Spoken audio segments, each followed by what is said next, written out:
ബിവറേജിന്റെ മുന്നിലെ ക്യൂ ഒന്നും അങ്ങനെ പോയി പോവൂല.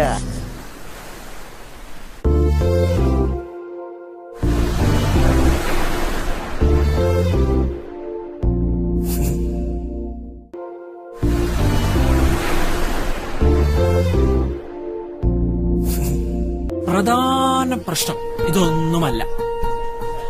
ഓന് വീട്ടിൽ പോവാൻ പറ്റില്ലല്ലോ.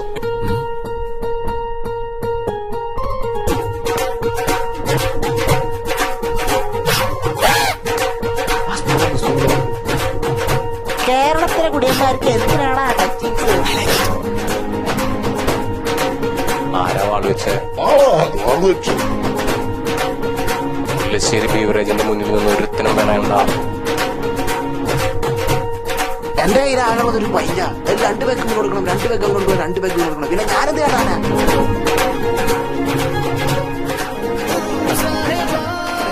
പുല്ലശ്ശേരി ബീവറേജിന് മുമ്പിൽ ക്യൂ നിൽക്കുന്ന 100 കണക്കിന് കുടിയന്മാരിൽ ഒരാള് മാത്രമാണ് നീ.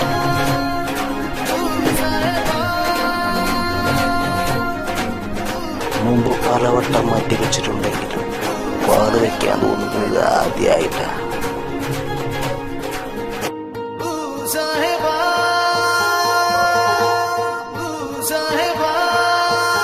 2 പെക്കടിച്ചാൽ എന്റെ സാറേ, പിന്നെ ചുറ്റുള്ളതൊന്നും കാണാൻ പറ്റൂല.